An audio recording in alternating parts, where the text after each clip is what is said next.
History of Agriculture, Wikipedia Audio.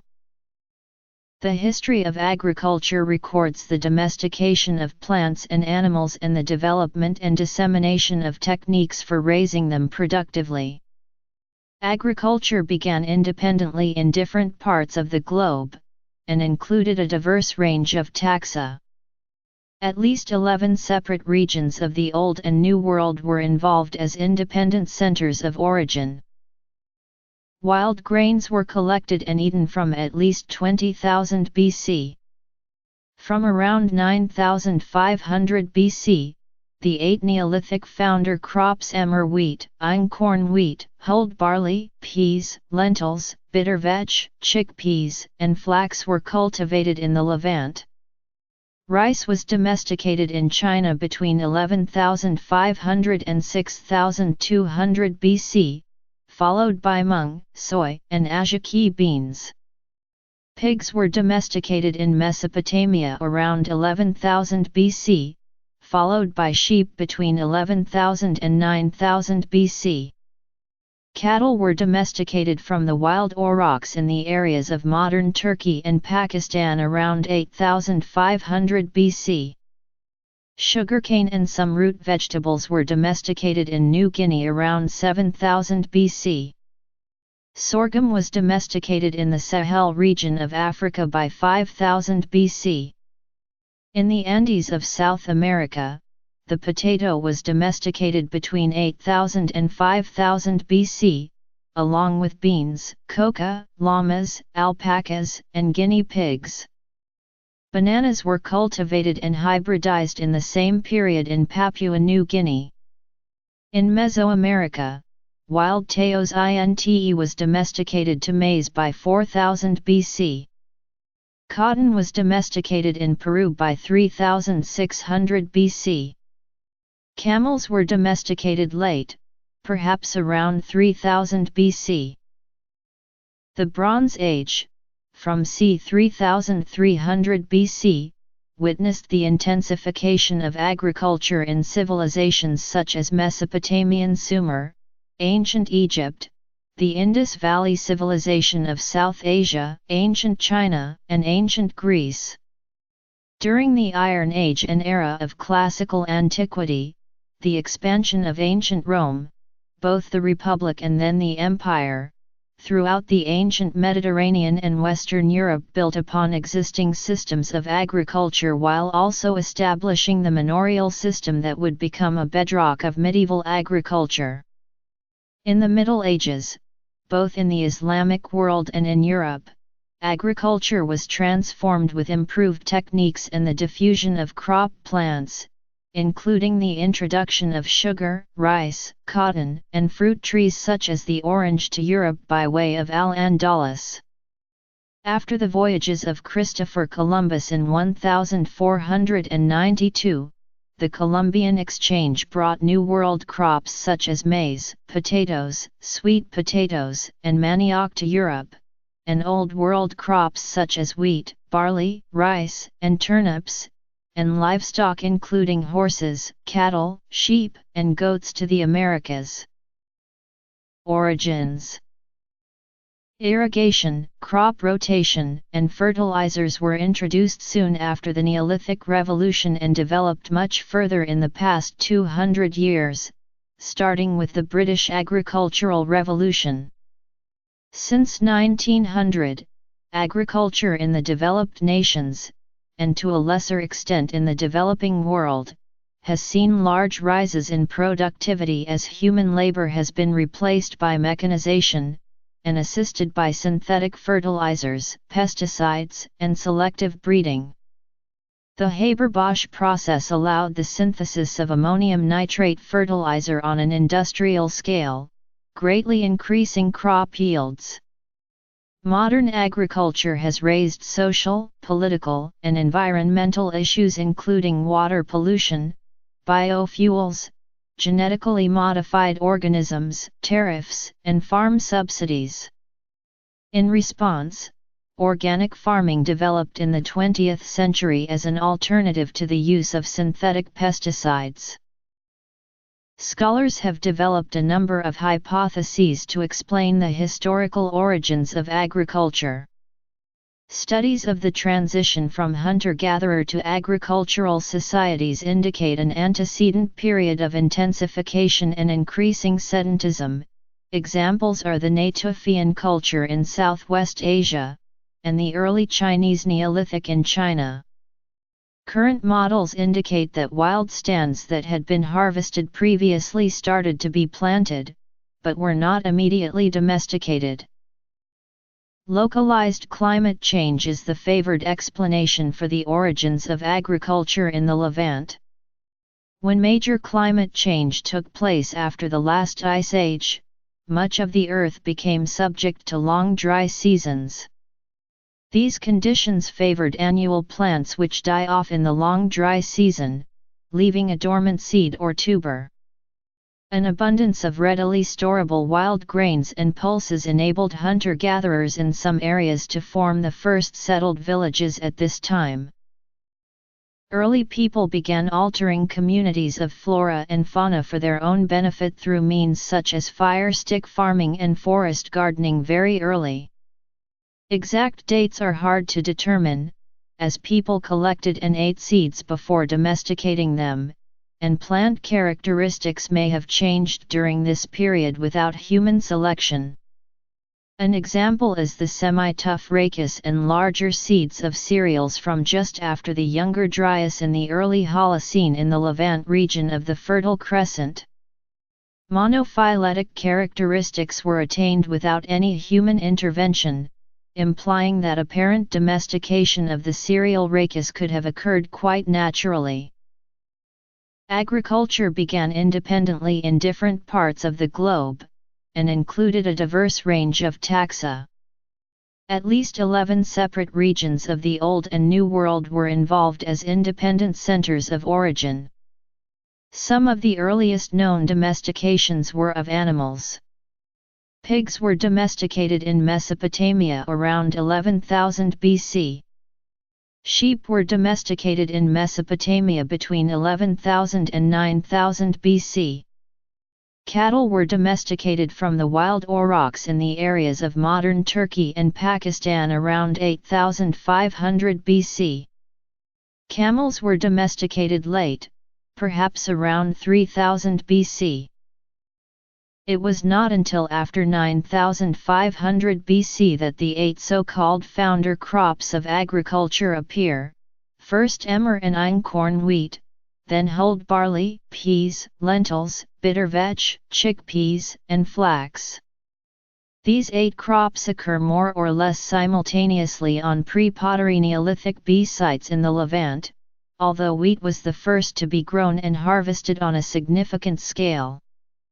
At around the same time, parthenocarpic fig trees were domesticated. By 7000 BC, sowing and harvesting reached the fertile soil of Mesopotamia, where Sumerians systematized it and scaled it up. By 8000 BC, farming was entrenched on the banks of the river Nile. About this time, agriculture was developed independently in the Far East, probably in China, with rice rather than wheat as the primary crop. Maize was domesticated from the wild grass Teos int in West Mexico by 6700 BC. The potato, tomato, pepper, squash and several varieties of bean were domesticated in the New World. Agriculture was independently developed on the island of New Guinea.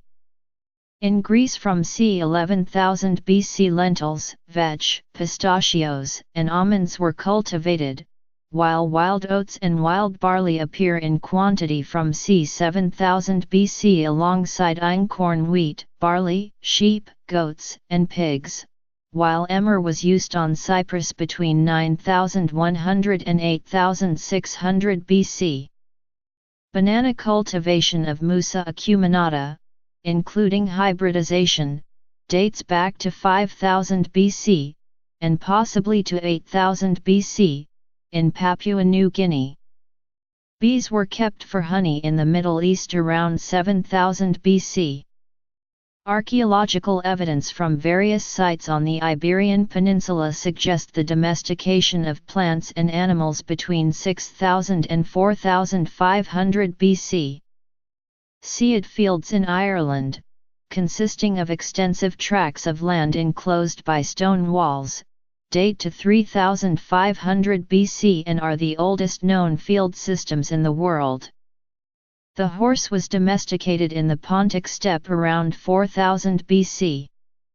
In Siberia, cannabis was in use in China in Neolithic times and may have been domesticated there. It was in use both as a fiber for rope making and as a medicine in ancient Egypt by about 2350 BC. In China, rice and millet were domesticated by 8000 BC, followed by mung, soy, and ajaki beans. In the Sahel region of Africa, local rice and sorghum were domesticated by 5000 BC. Kola nut and coffee were domesticated in Africa. In New Guinea, ancient Papuan peoples began practicing agriculture around 7000 BC, domesticating sugarcane and taro. In the Indus Valley from the 8th millennium BC onwards at Murgarha, 2-row and 6-row barley were cultivated, along with einkorn, emmer, and durum wheats, and dates. In the earliest levels of Murgarha, wild game such as gazelle, swamp deer, black buck, cheetal, wild ass, wild goat, wild sheep, boar, and nilgai were all hunted for food. These are successively replaced by domesticated sheep, goats, and humped zebu cattle by the 5th millennium BC, indicating the gradual transition from hunting and gathering to agriculture. Maize and squash were domesticated in Mesoamerica, potato in South America, and sunflower in the eastern woodlands of North America. Sumerian farmers grew the cereals barley and wheat, starting to live in villages from about 8000 BC. Given the low rainfall of the region, agriculture relied on the Tigris and Euphrates rivers. Irrigation canals leading from the rivers permitted the growth of cereals in large enough quantities to support cities. The first plows appear in pictographs from Uruk around 3000 BC. Seed plows that funneled seed into the plowed furrow appear on seals around 2300 BC. Vegetable crops included chickpeas, lentils, peas, beans, onions, garlic, lettuce, leeks, and mustard. They grew fruits including dates, grapes, apples, melons, and figs. Alongside their farming, Sumerians also caught fish and hunted fowl and gazelle. The meat of sheep, goats, cows, and poultry was eaten, mainly by the elite. Fish was preserved by drying, salting and smoking. Origin hypotheses. The civilization of ancient Egypt was indebted to the Nile River and its dependable seasonal flooding. The river's predictability and the fertile soil allowed the Egyptians to build an empire on the basis of great agricultural wealth. Egyptians were among the first peoples to practice agriculture on a large scale, starting in the pre-dynastic period from the end of the Paleolithic into the Neolithic, between around 10,000 and 4000 BC. This was made possible with the development of basin irrigation. Their staple food crops were grains such as wheat and barley, alongside industrial crops such as flax and papyrus. Wheat, barley, and jujube were domesticated in the Indian subcontinent by 9000 BC, soon followed by sheep and goats. Barley and wheat cultivation along with the domestication of cattle, primarily sheep, and goats followed in Murgarha culture by 8,0006,000 BC. This period also saw the first domestication of the elephant. Pastoral farming in India included threshing, planting crops in rows either of 2 or of 6 and storing grain in granaries. Cotton was cultivated by the 5th to 4th millennium BC. By the 5th millennium BC, agricultural communities became widespread in Kashmir. Irrigation was developed in the Indus Valley Civilization by around 4500 BC. The size and prosperity of the Indus civilization grew as a result of this innovation, leading to more thoroughly planned settlements which used drainage and sewers. Archaeological evidence of an animal-drawn plough dates back to 2500 BC in the Indus Valley Civilization. Records from the Warring States, Qin Dynasty, and Han Dynasty provide a picture of early Chinese agriculture from the 5th century BC to 2nd century AD, which included a nationwide granary system and widespread use of sericulture. An important early Chinese book on agriculture is the Chimen issue of AD 535, written by Jia Sixia. Jia's writing style was straightforward and lucid relative to the elaborate and elusive writing typical of the time. Jia's book was also very long, with over 100,000 written Chinese characters, and it quoted many other Chinese books that were written previously, but no longer survive. The contents of Jia's 6th century book include sections on land preparation, seeding, cultivation, orchard management, forestry, and animal husbandry. The book also includes peripherally related content covering trade and culinary uses for crops. The work and the style in which it was written proved influential on later Chinese agronomists, such as Wang Zhen and his groundbreaking Nongshu of 1313. For agricultural purposes, the Chinese had innovated the hydraulic-powered trip hammer by the 1st century BC. Although it found other purposes, its main function to pound, decorticate, and polish grain that otherwise would have been done manually. The Chinese also began using the square pallet chain pump by the 1st century AD, powered by a water wheel or oxen pulling in on a system of mechanical wheels. Although the chain pump found use in public works of providing water for urban and palatial pipe systems, it was used largely to lift water from a lower to higher elevation in filling irrigation canals and channels for farmland. By the end of the Han Dynasty in the late 2nd century, heavy plows had been developed with iron plowshares and moldboards.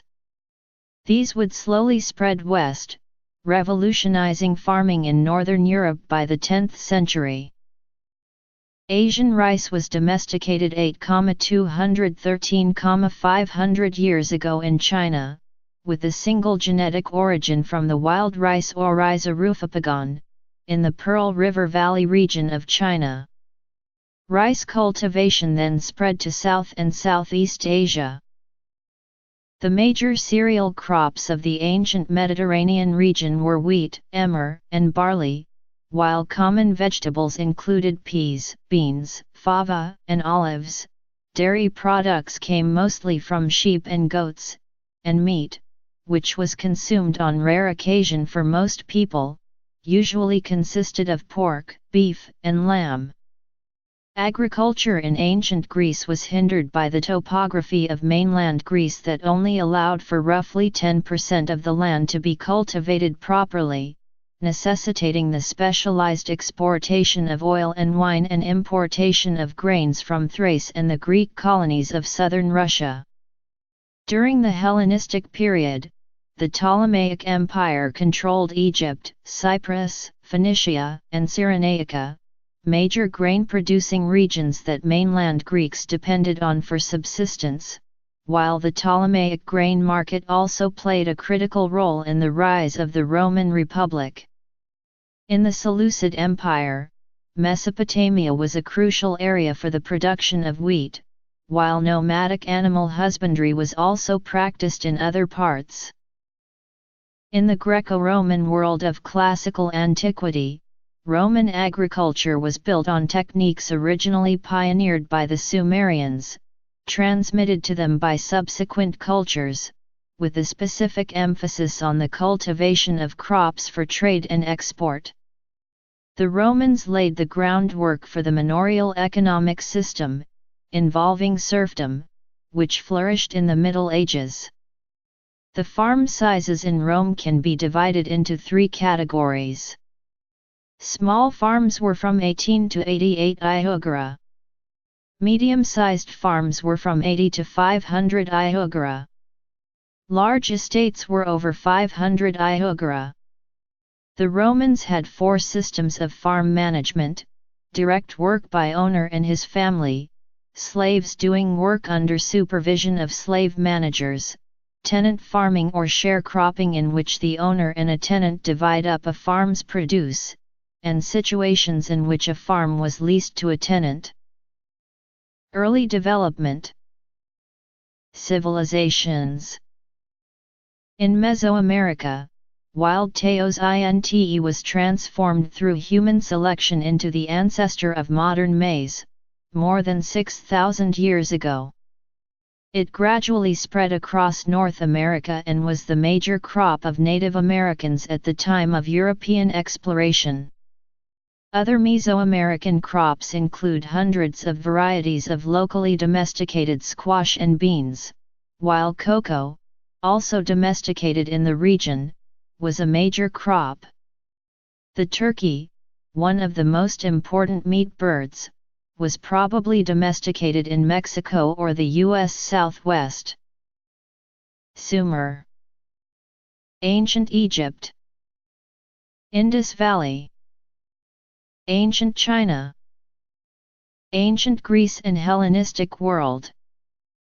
In Mesoamerica, the Aztecs were active farmers and had an agriculturally focused economy.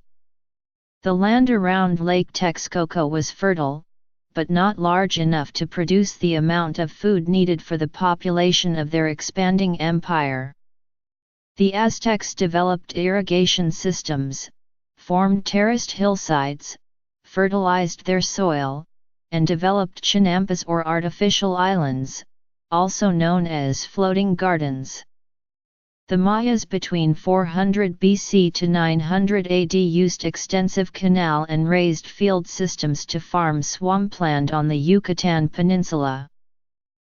In the Andes region of South America, with civilizations including the Inca, the major crop was the potato, domesticated approximately 7,000–10,000 years ago. Coca, still a major crop to this day, was domesticated in the Andes, as were the peanut, tomato, tobacco, and pineapple. Cotton was domesticated in Peru by 3600 BC. Animals were also domesticated, including llamas, alpacas, and guinea pigs. The indigenous people of the eastern USA domesticated numerous crops. Sunflowers, tobacco, varieties of squash and chenopodium, as well as crops no longer grown, including marsh elder and little barley, were domesticated. Wild foods including wild rice and maple sugar were harvested. The domesticated strawberry is a hybrid of a Chilean and a North American species, developed by breeding in Europe and North America. Two major crops, pecans and Concord grapes, were utilized extensively in prehistoric times but do not appear to have been domesticated until the 19th century. Roman Empire. The indigenous people in what is now California and the Pacific Northwest practiced various forms of forest gardening and fire stick farming in the forests, grasslands, mixed woodlands, and wetlands, ensuring that desired food and medicine plants continued to be available. The natives controlled fire on a regional scale to create a low-intensity fire ecology which prevented larger, catastrophic fires and sustained a low-density agriculture in loose rotation, a sort of wild permaculture. A system of companion planting called the Three Sisters was developed in North America. 3 crops that complemented each other were planted together: winter squash, maize, and climbing beans. The maize provides a structure for the beans to climb, eliminating the need for poles. The beans provide the nitrogen to the soil that the other plants use, and the squash spreads along the ground, blocking the sunlight, helping prevent the establishment of weeds. The squash leaves also act as a living mulch. From the time of British colonization of Australia in 1788, Indigenous Australians were characterised as nomadic hunter-gatherers who did not engage in agriculture, despite evidence to the contrary. In 1969, the archaeologist Rhys Jones proposed that Indigenous Australians engaged in systematic burning as a way of enhancing natural productivity, what has been termed fire stick farming. In the 1970s and 1980s, archaeological research in southwest Victoria established that the Gundit Jamara and other groups had developed sophisticated eel farming and fish trapping systems over a period of nearly 5,000 years. The archaeologist Harry Lurandos suggested in the 1980s that there was evidence of intensification in progress across Australia, a process that appeared to have continued through the preceding 5,000 years. These concepts led the historian Bill Gammage to argue that in effect the whole continent was a managed landscape. In 2 regions of Australia, the central west coast and eastern central Australia, forms of early agriculture may have been practiced. People living in permanent settlements of over 200 residents sowed or planted on a large scale and stored the harvested food. The Nhanda and Amangu of the central west coast grew yams, while various groups in eastern central Australia planted and harvested bush onions, native millet, and asporocarp, and Gardu, 281-304. From 100 BC to 1600 AD, world population continued to grow along with land use, as evidenced by the rapid increase in methane emissions from cattle and the cultivation of rice. From the 8th century, the medieval Islamic world underwent a transformation in agricultural practice, described by the historian Andrew Watson as the Arab Agricultural Revolution. This transformation was driven by a number of factors, including the diffusion of many crops and plants along Muslim trade routes, the spread of more advanced farming techniques, and an agricultural economic system which promoted increased yields and efficiency. The shift in agricultural practice changed the economy, population distribution, vegetation cover, agricultural production, population levels, urban growth, the distribution of the labor force, cooking, diet, and clothing across the Islamic world. Muslim traders covered much of the Old World, and trade enabled the diffusion of many crops, plants, and farming techniques across the region, as well as the adaptation of crops, plants, and techniques from beyond the Islamic world. This diffusion introduced major crops to Europe by way of Al-Andalus, along with the techniques for their cultivation and cuisine. Sugar cane, rice, and cotton were among the major crops transferred, along with citrus and other fruit trees, nut trees, vegetables such as aubergine, spinach, and chard, and the use of spices such as cumin, coriander, nutmeg, and cinnamon. Intensive irrigation, crop rotation, and agricultural manuals were widely adopted.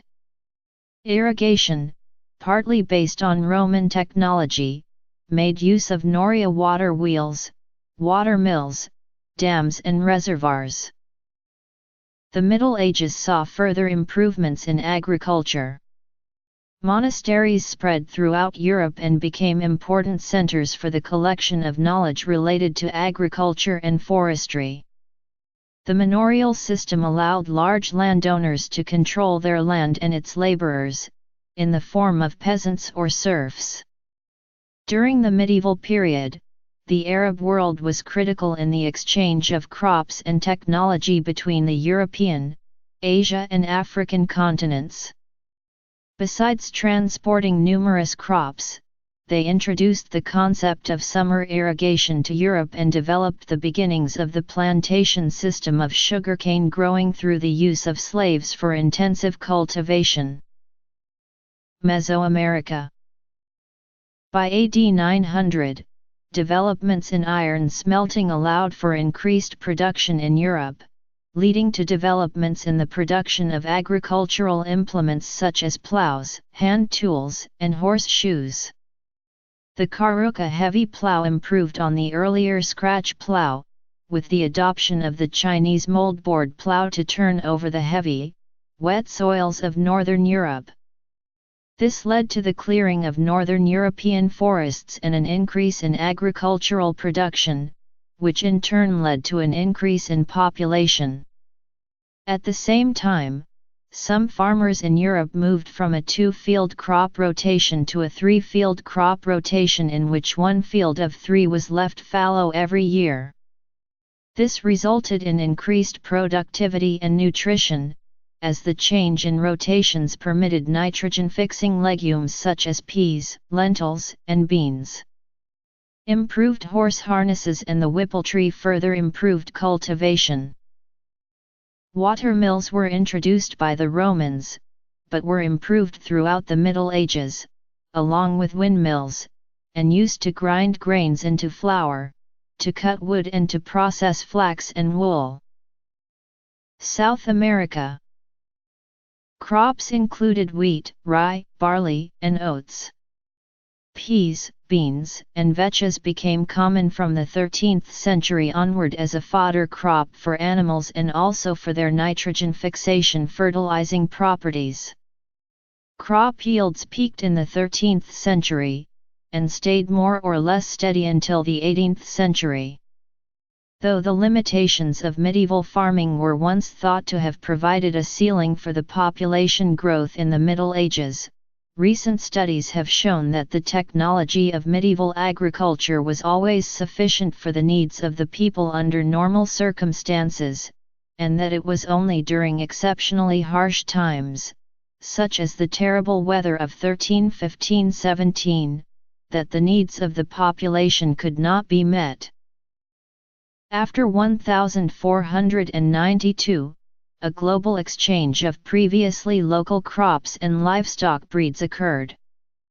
Maize, potatoes, sweet potatoes, and manioc were the key crops that spread from the New World to the Old, while varieties of wheat, barley, rice, and turnips traveled from the Old World to the New. There had been few livestock species in the New World, with horses, cattle, sheep, and goats being completely unknown before their arrival with Old World settlers. Crops moving in both directions across the Atlantic Ocean caused population growth around the world and a lasting effect on many cultures. Maize and cassava were introduced from Brazil into Africa by Portuguese traders in the 16th century, becoming staple foods, replacing native African crops. North America. Australia. Middle Ages and early modern. After its introduction from South America to Spain in the late 1500s, the potato became a staple crop throughout Europe by the late 1700s. The potato allowed farmers to produce more food, and initially added variety to the European diet. The increased supply of food reduced disease, increased births, and reduced mortality, causing a population boom throughout the British Empire, the US and Europe. The introduction of the potato also brought about the first intensive use of fertilizer, in the form of guano imported to Europe from Peru, and the first artificial pesticide, in the form of an arsenic compound used to fight Colorado potato beetles. Before the adoption of the potato as a major crop, the dependence on grain had caused repetitive regional and national famines when the crops failed, including 17 major famines in England between 1523 and 1623. The resulting dependence on the potato, however, caused the European potato failure, a disastrous crop failure from disease that resulted in widespread famine and the death of over 1 million people in Ireland alone. Between the 16th century and the mid-19th century, Britain saw a large increase in agricultural productivity and net output. New agricultural practices like enclosure, mechanization, four-field crop rotation to maintain soil nutrients, and selective breeding enabled an unprecedented population growth to 5.7 million in 1750, freeing up a significant percentage of the workforce, and thereby helped drive the Industrial Revolution. The productivity of wheat went up from about 19 bushels per acre in 1720 to around 30 bushels by 1840, marking a major turning point in history. Advice on more productive techniques for farming began to appear in England in the mid-17th century, from writers such as Samuel Hartlib, Walter Blythe and others. The main problem in sustaining agriculture in one place for a long time was the depletion of nutrients, most importantly nitrogen levels, in the soil. To allow the soil to regenerate, productive land was often let fallow and in some places crop rotation was used. The Dutch four-field rotation system was popularized by the British agriculturist Charles Townshend in the 18th century. The system opened up a fodder crop and grazing crop, allowing livestock to be bred year-round.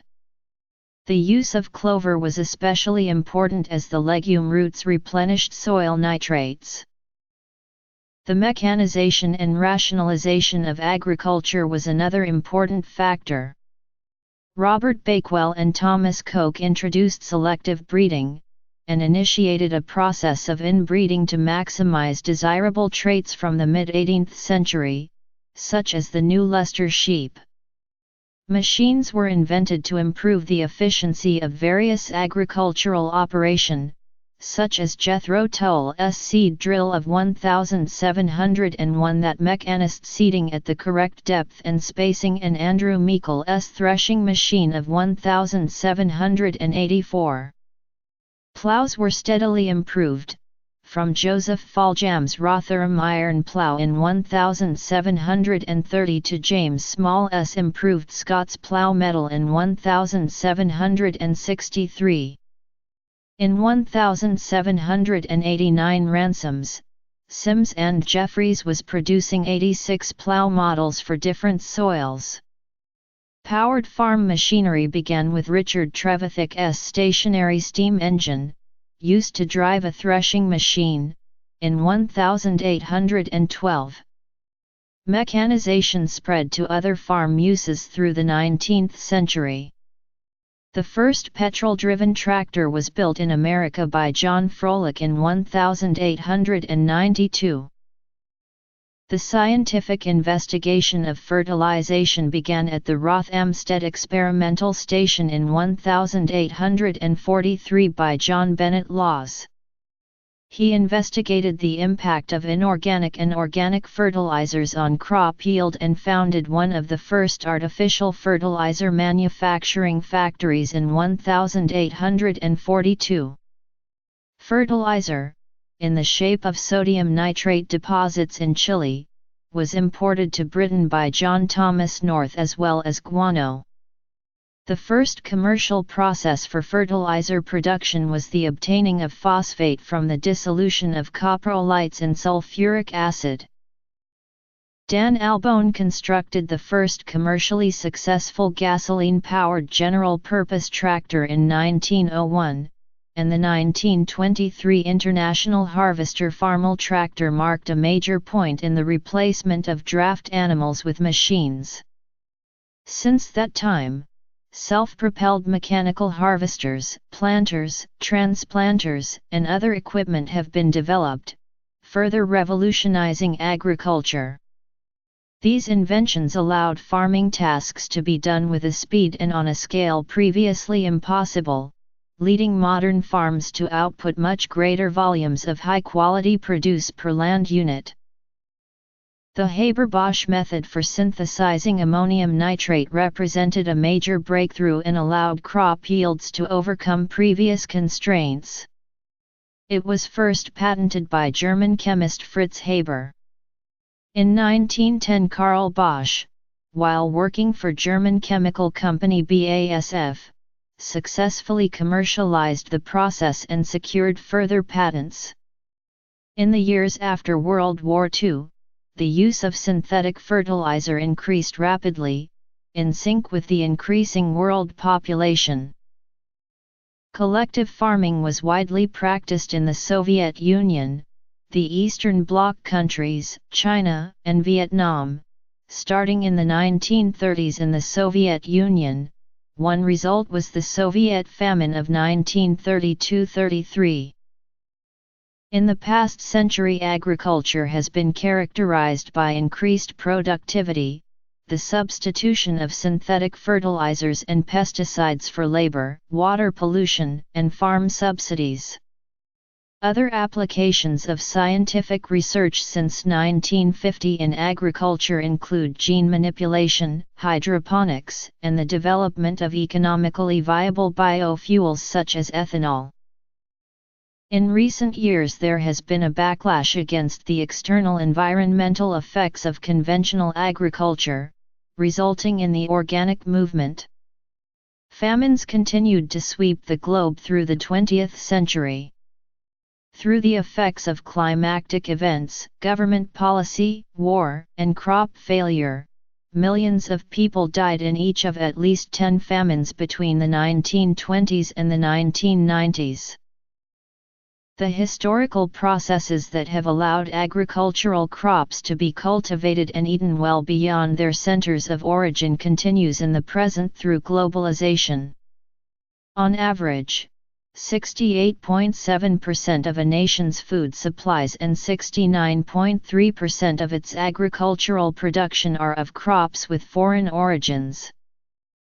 The Green Revolution was a series of research, development, and technology transfer initiatives between the 1940s and the late 1970s.